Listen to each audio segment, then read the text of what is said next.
Esteban llevaba ya 3 días seguidos sin salir de su habitación. En su familia la preocupación por su estado de ánimo había crecido significativamente. No sabían qué hacer con él.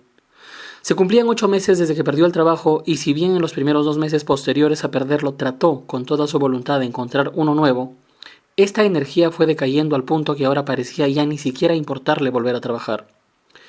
Esteban tenía 42 años y vivía en casa de sus padres, con su esposa Margarita y su pequeña hija de 5 años. Desde que se quedó sin dinero, la idea de que él no era útil se fue acentuando más y más en él. Y aunque no lo podía decir, lo pensaba siempre. Sabía que ahora quien mantenía el hogar era su esposa, y que además de cuando en cuando sus padres tenían que ayudar también. Sabía que él representaba una especie de gasto para todos, y hasta pensaba que no era un buen ejemplo para su hija.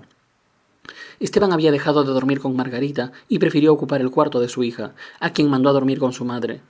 Dijo que como sufría de insomnio no era justo que su esposa se vea afectada por las noches en que solamente daba vueltas sobre la cama, y al momento de pasar a ocupar el cuarto de su pequeña hija, lentamente empezó a sentir que el aislamiento era una forma de protección. Pero claro, esto lo fue llevando a pasar cada vez más tiempo dentro de esas 4 paredes. De las 3 comidas que le ofrecían solía tomar solo 2, y a veces una. Comía con cierta vergüenza al saber que estaba comiendo del esfuerzo de otros. Y respecto a volver a trabajar, empezó a pensar que a sus 42 años sería casi imposible volver a conseguir trabajo. Se decía, ¿quién va a querer contratar a alguien con mi edad? Y que además ya lleva 8 meses sin trabajar. Y si voy a una entrevista me preguntarán por qué no he trabajado durante 8 meses. ¿Y qué les diré? ¿Que fue porque estuve deprimido? ¿Quién va a querer contratar a alguien que en cualquier momento volverá a deprimirse? Pues nadie. Todo esto lo pensaba para sí mismo y nunca se arriesgaba a decírselo a nadie, porque pensaba, si le digo a alguien esto que pienso se preocuparán más por mí y al final eso no servirá de nada porque tampoco pueden hacer algo para ayudarme. Por eso, cada vez que su esposa quería hablar con él, Esteban era cortante en sus respuestas, porque tenía miedo a llegar a explicar las ideas que se le pasaban por la mente.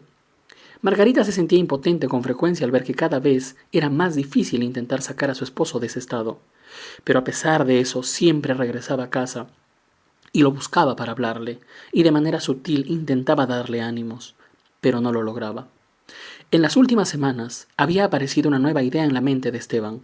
Había empezado a pensar con convicción de que hablar de las emociones era lo más inútil de la vida, principalmente porque nadie podía entender tal cual lo que uno puede sentir. Se decía para sí mismo, ¿para qué contarle a las personas cómo me siento si no llegarán a entenderlo? No hay alguien que pueda entender lo que siento. Pensar así le hizo sentir que estaba totalmente solo, como alguien abandonado en un desierto, pero a la vez resignado. De hecho, no sabemos qué habría pasado con Esteban si hubiese tenido dichas ideas por más tiempo. Pero en los próximos días recibió la llamada de uno de sus mejores amigos de la infancia, quien hacía ya muchos años que vivía fuera del país. Este amigo le llamó para contarle que acababa de perder a su esposa hace 5 días en un accidente y que sentía una gran desesperación al no tener a alguien cerca y por eso necesitaba hablar con él. Esteban tuvo por más de 1 hora a su amigo al otro lado del teléfono. Lo escuchó llorar y expresar lo triste y angustiado que se sentía. Pero al mismo tiempo notó que entre más iba escuchando a su amigo, éste se iba calmando, aunque sea un poco. Pensó que aunque hablar no cambiaría la realidad, sí ayudaba a sentirse mejor. También observó que no podía decirle nada a su amigo que lo calme, que en realidad solamente le quedaba limitarse a escucharlo y a ofrecerle su compañía. También pensó en que su amigo a partir de ese momento tendría un gran desafío para vivir sin su esposa, pero que a pesar de eso aún había esperanzas. Luego de esa conversación, Esteban sintió que sus ideas cambiaban. Pensó que tenía oportunidades aún en esta vida, que tenía su familia y que eso era maravilloso. Y además se dio cuenta que sí valía la pena expresar sus emociones, sobre todo con las personas más cercanas a él, porque a pesar de que esto no cambia la realidad, permite sentirse acompañado para seguir adelante. Gracias por haber llegado hasta el final de este relato de ficción. Se despide de ti, Walter Vargas.